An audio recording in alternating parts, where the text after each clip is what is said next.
À quoi tiennent nos envies d'ailleurs? À l'image d'un père? À un caractère? À une carrière? Élément de réponse avec ou sans filtre.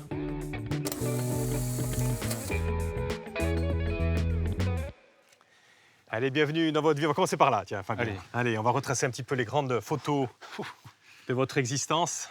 Et donc, votre existence, elle commence avant que vous soyez là. Ouais. Alors, dans un monde où les si- femmes étaient habillées en noir. Ouais, pas si vieux que ça. Hein. Non, Hein en plus, exactement, ouais. Parce que là, c'est ma grand-mère, donc, que j'ai bien connue, puisqu'elle est morte en 85. Donc, ma grand-mère, qui est en grand deuil, puisque on doit être, je sais pas, dans les années 60. Elle avait perdu son mari, un enfant, donc elle portait le grand deuil. Et là, c'est mon arrière-grand-mère, sa mère, qui, elle est morte en 76. Elle parlait pas français, mon arrière-grand-mère. Et pas un mot. Pas un mot. Non, pas un mot. Pas un mot. Et là, c'est ma grand-mère jeune. Je pense que c'est le jour où elle s'est mariée, parce que j'ai cette photo, mais je l'imagine mal. Enfin, je ne l'ai jamais vue comme ça. Quoi, voilà. C'était quelqu'un, votre grand-mère, pour Oui, vous, elle a beaucoup compté. C'était quelqu'un pour vous. Vous vous souvenez précisément du jour où elle est morte? Oui, je me souviens, c'était un dimanche. Je sais ce que je faisais le matin. Je jouais au foot le matin. J'étais goal. J'ai fait la partie de goal. J'étais nul au foot. Hein. J'ai fait une partie de goal extraordinaire. J'étais rentré à la maison, j'étais tellement content. Et j'ai appris qu'elle était morte. Donc c'était un choc. Et alors quand elle est morte, Lola. elle s'appelait Marie-Jérôme, Marie Alour, mais encore on dit Lola. Et donc quand elle était sur son chevet de mort, mon père est arrivé comme ça. Et la seule chose qu'elle lui a dit, c'est « Ai magnado ».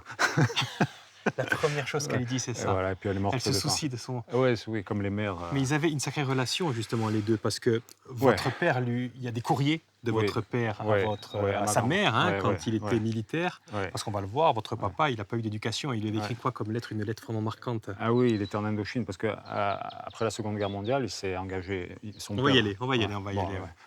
Il lui avait écrit une lettre qu'on a retrouvée quand elle est morte.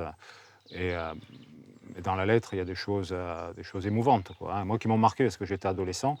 Et notamment, il lui dit surtout, dis à Lulu qu'il apprenne à l'école, parce qu'après c'est trop tard. Surtout, dis à Lulu qu'il apprenne à l'école, parce qu'après c'est trop tard. Et oui, lui, il était en Indochine. Eh ben oui, on va le voir justement, ce papa, faire un petit peu de chemin. Ouais, il est là. Parce que lui, effectivement, il se retrouve orphelin très tôt, finalement. Oui, il se retrouve orphelin. Il perd son frère aîné très tôt. Donc très tôt, lui, il court après les bêtes, en fait. Oui, il est berger. Il est berger. Donc là, c'est au col de Herdioux. C'est une photo. En fait, c'est une carte postale. C'est mon père qui est sur une mule. Il descend de nos bergeries, qui est dans la vallée de Toul, là, hein. Ce qui m'a toujours marqué sur cette photo, c'est les chaussures.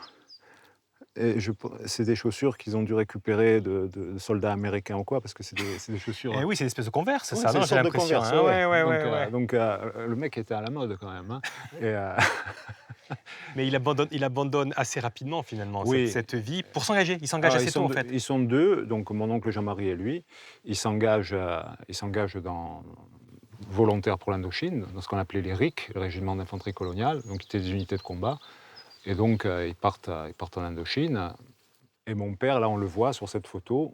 Donc là, il est en convalescence. Là, c'est à Toulon, à l'hôpital Sainte-Anne, à Toulon. Quand il est rentré, il avait perdu je ne sais pas combien de kilos. Il avait beaucoup maigri. Donc, il est en convalescence à l'hôpital Sainte-Anne, qui est l'hôpital militaire, hein, du port militaire de Toulon.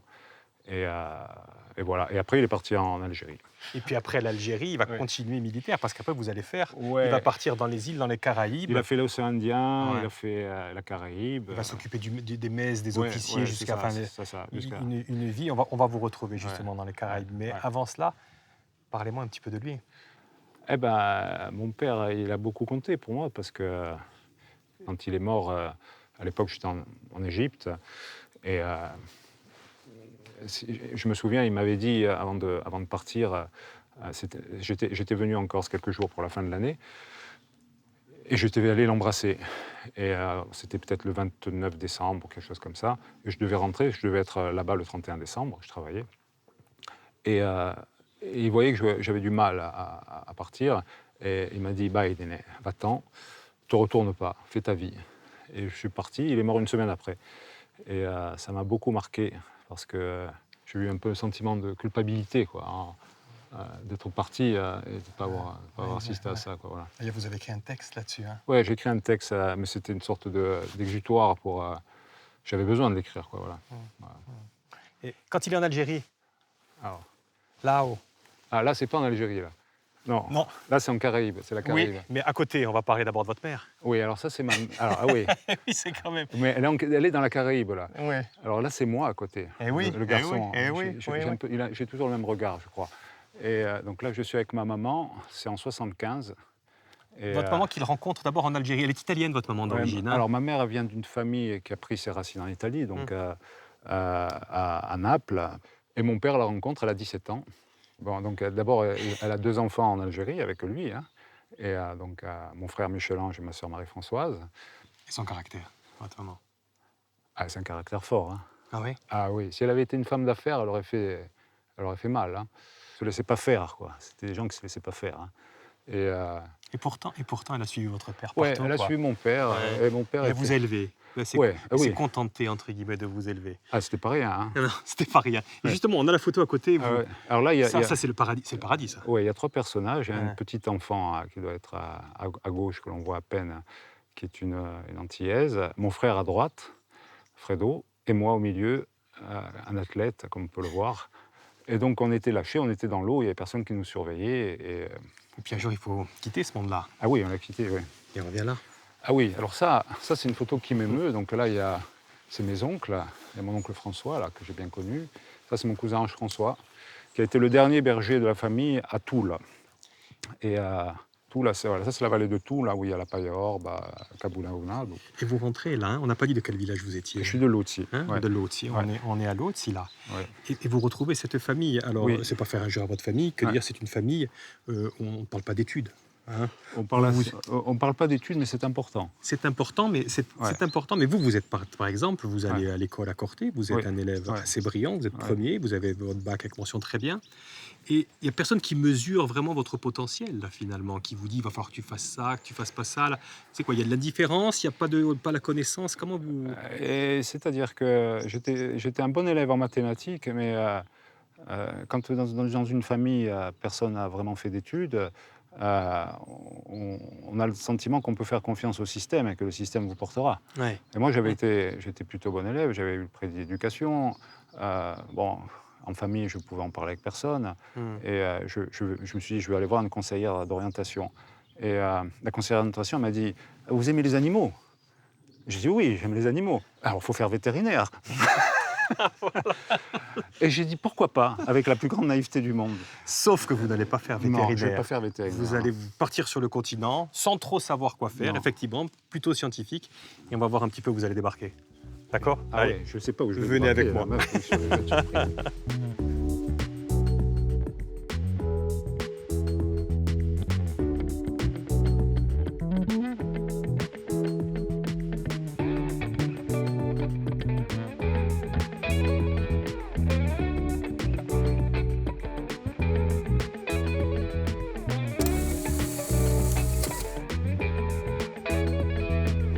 Prenez place. Et donc, oui, là, voilà. Et donc, on vous retrouve ici. Ouais. Télécom ParisTech. Ah oui, ça c'est... Mais enfin, il y a un lien entre les 2 photos. Là, ben oui, hein, c'est que ça c'est une école d'ingénieur en fait, hein, pas polytechnique, c'est ça un petit peu. Enfin, c'est une école d'application de Polytechnique. Voilà. Donc là, j'y arrive en 93. Et si j'ai mis, c'est vous là à côté, hein? Ouais.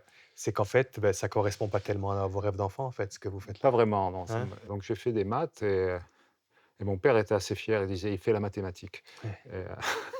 Si votre père est fier, mais là justement, vous vous confiez, vous parlez pas à votre père, hein, j'imagine, mais un certain Pierre Oring à Corté, et vous lui dites, bah, ça me plaît pas ce que je fais, là, je suis à Paris, là, c'est pas ce que je veux. Et lui dit, j'ai la solution, Fabien. Cette solution. En fait, je le rencontre par hasard. C'est quelqu'un à qui je dois une grande partie de ce que je suis devenu. Pierre Oring, je ne l'ai pas vu depuis des années et je le regrette. J'ai l'impression de l'avoir trahi. Et c'est quelqu'un qui, un jour, me dit, mais c'était en 94, Pierre-Louis Lions venait d'avoir la médaille Fields. C'est lui. Ouais, c'est lui, voilà, à droite. Et donc, c'était quelqu'un d'extrêmement impressionnant, quoi. Hein. Médaille Fields, professeur au Collège de France. Et il lui dit, viens, venez, je vais vous le présenter, parce que c'est toujours vous voyez avec Pierre Oring. Et Et il me l'a présenté, et puis quand il me le présente, il donnait une conférence, il lui dit: «Tiens, je te présente Fabien qui veut faire une thèse, avec toi». Et moi, j'étais au courant de rien, c'était un truc, complètement, et donc il lui dit: «Ben, écoute, il a qu'à faire un DEA de maths, et s'il a une bourse, je lui filerai un sujet de thèse, quoi». Vous avez votre poste Ouais, alors c'est ici. ah oui, oui, oui. Eh ouais, Ah oui, c'est eh moi ouais. ça. C'est une des rares photos que j'ai, prise par un étudiant en train de faire je sais pas quoi au tableau, et avec Prof de, prof de mathématiques, prof ouais. de mathématiques à la fac de Corté. Ouais, ouais, et avec des beaux moments, hein. Sauf que, Sauf que sauf que Fabien, un jour, vous vous dites, bon, ça va être ma vie jusqu'à 60 ans, je vais pas pouvoir faire ça, quoi. ouais, Et là, il y a un copain qui vous glisse quelque chose. ouais, Et il va y avoir une chance dans votre vie. ouais. Et avec cette photo, vous allez tout m'expliquer. Cette chance, Je suis impatient de voir ça. C'est où ça? Le c'est... Coteau. Ah oui, incroyable! J'ai jamais été à Le Coteau. Je Eh oui, découvre je découvre. vous y êtes allé au moins une fois. Oui, j'y suis né. Vous y êtes né. Ah bah, c'est beau finalement, je vais peut-être y aller parce que je m'attendais pas à ça. Vous étiez né à Le Coteau, donc ça c'était pendant les pérégrinations de votre papa, bien Ouais, sûr, je hein. sais pas comment il arrive à Le Coteau. Et là, il y a un ami qui vous dit, mais pourquoi toi tu tenterais pas d'aller plutôt dans la diplomatie, toi, hein? Tu as peut-être ce profil-là où tu as envie de voyager. Ouais, en fait, je lui dis: «Écoute», j'étais jeune, hein, Ouais. j'avais la trentaine, et je lui dis: «Écoute, je me vois pas faire ce que je fais là toute ma vie, et gravir les échelons d'une même échelle, et puis me revoir dans le même miroir, 30 ans après en me disant: "Ça y est, ma vie est passée"». Et il me dit: «Écoute, mais des gens comme toi, ils ont un profil qui peuvent intéresser peut-être, les affaires étrangères. Candidate, et puis s'il te donne un rendez-vous, vas-y, même si le poste t'intéresse pas». Puis j'y ai été, je passe cet entretien qui se passe très mal, puis je rentre un peu dedans, les gens, je sais pas, je dis: «Mais» et il y avait quelqu'un là qui était derrière, qui m'écoutait, et après l'entretien, je suis sorti dans le couloir, la dame m'a rattrapé, elle m'a dit: «Ça vous intéresserait d'aller en Égypte?» J'ai pas hésité, j'ai dit: «Oui», et 3 mois après, j'avais un sac de sport dans chaque main, et j'atterrissais au Caire. Oui, mais avant d'atterrir au Caire, ce qui est Ouais. intéressant, c'est l'axe avec Le Ah Coteau. oui, oui, oui. C'est que Oui, c'est effectivement, ça. oui. Effectivement, il y avait un lien avec le coteau. Et C'est oui. qu'il restait 2 dossiers, sur le bureau du gars qui devait finalement trancher in fine, et il se trouve que le gars en question, qui s'appelait Bernard Fillon du Fouleur, il était né à Le Coteau, et il ne savait pas lequel prendre entre les 2, et il a regardé, mon dossier, il a vu que j'étais né à Le Coteau, et il a dit: «Ben, je le prends lui». À quoi Il me ça se joue des fois Ouais, une vie. ouais, Et donc vous êtes chargé d'aller créer de toutes pièces une école ouais, d'ingénieurs. ouais. Non, ouais, c'est pas l'école d'ingénieur là. Non, mais c'est le pays par contre. Et ce qui est intéressant, donc c'est en Égypte. Incroyable, C'est en mais incroyable! C'est ça, c'est alors la photo, le Pearl Hotel. Il y avait des cafards, on aurait dit des rats ils étaient énormes. Enfin, j'y suis resté quand même quelques jours, le temps de trouver un appartement, et après, on m'avait dit: «Bon, là-bas, il faut vous serez au service des affaires étrangères françaises, mais mise à disposition des autorités égyptiennes pour créer une école d'ingénieurs». Et quand j'arrive là-bas, tout ce qu'on m'avait raconté, c'était des cracks, parce que, le consortium français s'était barré, il y avait rien, quoi, voilà. Et donc j'ai passé 4 ans pour monter une école, et Il a j'ai fallu trouver et du pognon. il a fallu trouver, Et là, vous faites preuve justement, vous êtes assez impressionnant parce que vous appelez un certain merci, mer et non, mais vous appelez un compatriote en fait, hein, qui travaille à ah ouais, je dirais pas son nom, et ouais. voilà, donc en fait, il y a le directeur de cabinet, de Hélène Carrère d'Ancos, qui était le secrétaire perpétuel de l'académie, heu, le secrétaire, elle voulait pas qu'on l'appelle là, elle disait le secrétaire, et heu, était corse, et je lui explique le projet, et cetera. Je lui dis que j'aimerais bien qu'on dépose un dossier pour le grand prix culturel Louis D de l'Académie française, et il m'explique comment faire. Le Grand Prix Louis D, à l'époque, il était quand même doté de 750 000 €, ce qui serait plus d'1 million aujourd'hui. Et ce Grand Prix, il me servait pour acheter tout le matériel nécessaire de manière à ce que ces étudiants qui étaient là, quand même, des Égyptiens, puissent passer sur des machines, devenir des ingénieurs, avoir l'accréditation à devenir ingénieur, pour devenir ingénieur. Et donc, j'ai déposé le dossier, et donc, on a gagné ce prix, et ça nous a permis de créer cette école d'ingénieurs. Voilà, là, ah, mais ça, c'est belle cette photo. Donc là, c'est moi beaucoup plus jeune, donc c'était il y a 20 ans. Et en rouge, c'est Hélène Carrère d'Ancos. Au milieu, il y a le chevalier de Breuil. Voilà. Et donc, et là, à gauche, c'était Osman Lotfi, qui était l'ancien ministre des Télécommunications égyptien. Donc mission accomplie grâce à ce prix Louis D que vous parce que c'est pas facile de l'avoir effectivement 750 000 €. Oui. C'est vous qui l'avez fait de A à Z, l'école d'ingénieur. Avec Bernard Chion du Fouleur. Parce que Bernard Chion du Fouleur, il m'a dit: Tu l'aurais dit, tu fais ce que tu veux, on verra, on se débrouillera. Et Bernard Chion du Fouleur, c'est lui qui m'avait c'était le mec de Le Coteau. Et et ce gars m'a appris une chose, c'est la constance. En fait, tout le monde se foutait de nous et malgré cela, il il avançait dans un calme et j'ai beaucoup appris avec lui. Et en fait, je me démonte grâce à lui, je me démonte jamais. Je reste tout le temps calme et on est allé jusqu'au bout, on l'a eu. En fait, je l'ai eu 2 fois le prix Louis D. On va y arriver, Ouais, on va y arriver parce ouais. que c'est fini, mission Le Caire fini, Ouais, oui, hein, oui. et on va vous retrouver, alors là, c'est ici. Waouh! Alors oui, alors là, c'est une histoire de dingue. Exactement. Là, on est en Roumanie. Alors on est en On est Roumanie, en Roumanie. on est en Vous partez pour être attaché culturel, attaché de coopération attaché de coopération scientifique scientifique. et universitaire et le conseiller de coopération adjoint. Et avant d'y aller, je vais voir un copain qui était à l'école polytechnique, qui s'appelait Andrei Constantinescu, qui était roumain. Il parlait comme ça. Et je le vois, je fais: «Qu'est-ce qu'on peut faire dans ton pays?» Il fait: «Alors, je crois qu'il va y avoir un grand laser qui va être construit, tu devrais te renseigner là-dessus». Et en fait, je me renseigne là-dessus et j'apprends qu'effectivement, il y a un gars qui s'appelle Gérard Mourou, qui a eu l'idée de construire, que la Roumanie, ça serait un endroit pour construire un laser, le plus grand laser au monde, le plus puissant. Hein. Quand je dis le plus puissant, ça ne tient pas dans une pièce, hein, c'est 20 hectares le laser. L'énergie créée le temps d'une femtoseconde, c'est-à-dire 10 puissance moins 15 secondes, c'est l'énergie du Big Bang. Donc, on recrée le Big Bang à échelle et donc avec des applications multiples, militaires, au traitement des déchets nucléaires. Et, euh, et donc je vais à Magurele, et quand j'arrive à Magurele, il y avait une grande tour à l'entrée, là, immense, ça s'appelait l'Institut de physique atomique, IFA. Et en haut, il y avait un atome de lithium gigantesque qui devait faire 5 mètres sur la tour, comme ça. Et je me dis, mais je connais personne, il y avait des chiens, enfin, il n'y avait rien. Le chauffeur de taxi m'a dit, je vous laisse là, je me barre. Hein. Et je rentre dans l'immeuble et je vois un nom. En haut, comme dans les trucs communistes, là, il y avait un panneau avec les noms, il y avait marqué Florin Buzatu. C'était le directeur de l'IFA. C'est lui. Voilà. Et au gardien, je lui dis Am Chedinscu Florin Buzatu. J'ai rendez-vous avec Florin Buzatu. Et le gars, il me regarde, il fait: vous êtes qui? Et là, j'ai le réflexe de dire: je suis mathématicien, et il m'attend. Il a appelé. Le gars savait que je mentais. Florin Buzatu savait que je mentais, puisqu'il n'avait pas rendez-vous avec moi, il ne me connaissait pas. Moi, je lui ai dit: je m'appelle Flori, parce que bon, je jouais un peu sur le jeu. Flori en roumain, ça veut dire fleur. Flore et Floride, en plus. Voilà, voilà, exactement. Et on est en 2010. Le gars qui est là, c'est Cédric Villani. Et Médaille Cédric, Fields, médaille Fields aussi, bien. qui vient d'avoir la médaille Fields. C'est-à-dire que là, on est peut-être en septembre. Il a eu la médaille Fields au mois d'août. Et je lui dis, je suis mathématicien, il me dit: mais vous connaissez Cédric Villani? Je fais: bah oui. Bah, vous ne pouvez pas le faire venir. Donc j'ai invité Cédric, il est venu à la maison, etc. Et donc je suis devenu l'ami de tous les physiciens roumains de l'époque. Et c'est comme ça que je me suis tissé un réseau exceptionnel. Et lorsque lorsque l'Europe a décidé de construire vraiment cette infrastructure, qui est le plus gros investissement européen en termes de recherche jamais fait entre Vienne et Moscou, Thalès est venu, et celui qui connaissait les physiciens, grâce à cette rencontre fortuite, C'était vous. c'était moi. Et donc, vous allez bosser pour Thales pendant 2 ans. Pendant 2 ans, je vais être leur homme de l'ombre. Ouais. Et il va y avoir autre chose aussi qui Ouais. va être intéressant aussi pendant que vous êtes à Bucarest. Ouais. Ah C'est oui. ça. Alors ça, quelle photo! On dirait une photo des années 60. Complètement. Hein? Un peu, Un truc. un peu les hommes du président, un truc comme ça, quoi. Parce que lui, c'est votre meilleur ami, c'est ça Ouais, différence. c'est mon meilleur ami, c'est mon seul ami vraiment dans le réseau culturel.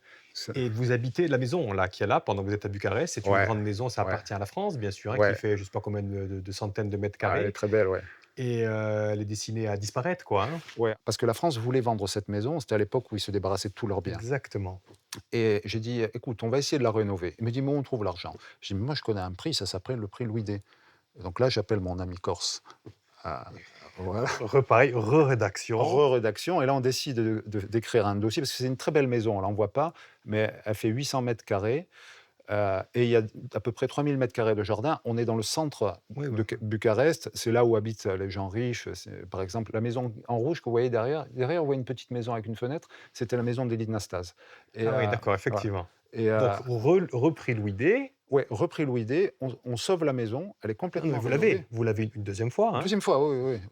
Et donc là, bah, Qu'est-ce que c'est la vocation de la maison? alors là, la vocation, c'est de devenir une sorte de villa Médicis, mais dédiée aux sciences sociales en Europe centrale orientale. C'est-à-dire qu'on crée, au rez-de-chaussée, là, vous voyez, les fenêtres, on crée des studios, on crée 6 studios où on accueille des gens, des chercheurs en résidence de toute l'Europe centrale et orientale, qui viennent travailler sur des sujets liés à la politique. C'est une sorte d'observatoire de la société, de son évolution, etc.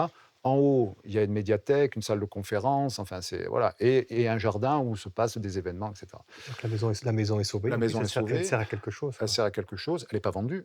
Et donc ça, c'est là où j'ai fait des rencontres extraordinaires. Notamment, mais vous n'avez pas fini de faire des rencontres extraordinaires. Et Stanislas, c'est vraiment un gars extraordinaire. Ouais. C'est vraiment... Là encore, mission accomplie, mais vous avez d'autres missions encore à accomplir. Ouais. Ça, c'est en Pologne. La photo, c'est en Pologne. Eh bien, on va voyager encore, mais venez, voyageons, commençons, on va aller prendre l'air un petit peu. Venez avec moi, venez.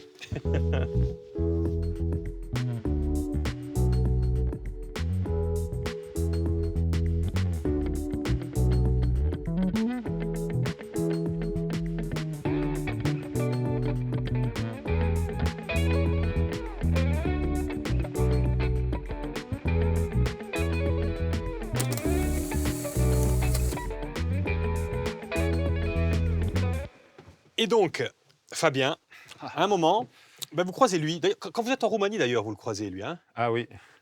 Alors lui, c'est Bernard Cerchilini. Ouais. Et je l'aimais beaucoup. Enfin, je l'aime beaucoup. Hein. Je l'ai encore accueilli cette année en Turquie. Et il était patron d'une agence qui était un opérateur direct de la francophonie et qui était en fait le réseau le plus important d'universités dans le monde, plus de 1000 universités. Et il y avait 10 bureaux, dont le bureau d'Europe centrale et orientale. Et donc un jour, il me propose de prendre la direction de ce bureau. Ouais. Donc il y avait 27 pays à couvrir. Et j'accepte.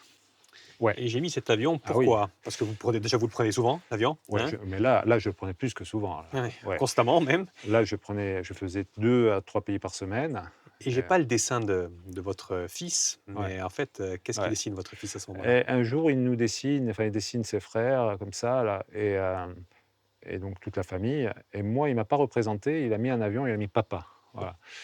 Et ça voulait dire, bon, on aimerait te voir peut-être un peu plus souvent. Et donc, voilà. Et là, c'est Corté. Et donc, retour à Corté? Retour à Corté. Vous revenez, vous êtes prof, hein, vous récupérez votre poste de professeur. J'ai enseigné avec mais plaisir. Bon, le boulevard Paoli, bon. Donc, au bout d'un an, il faut partir, quoi. Vous étouffez et on vous retrouve. Oui. Et on vous retrouve. Je ne sais plus où. Ah oui, en Bulgarie. Comme attaché culturel, là. Conseiller culturel. Conseiller culturel. Conseiller culturel. Ouais, j'étais directeur de l'Institut français. Et alors là, il y a des photos qui me plaisent. C'est là que je trouve... qui est très importante pour moi, parce que pour ceux qui aiment la photographie, ça c'est Joseph Koudelka, qui est un des grands noms de la photographie. Clairement. Et donc là, il y a une photo très célèbre, photo du printemps de Prague.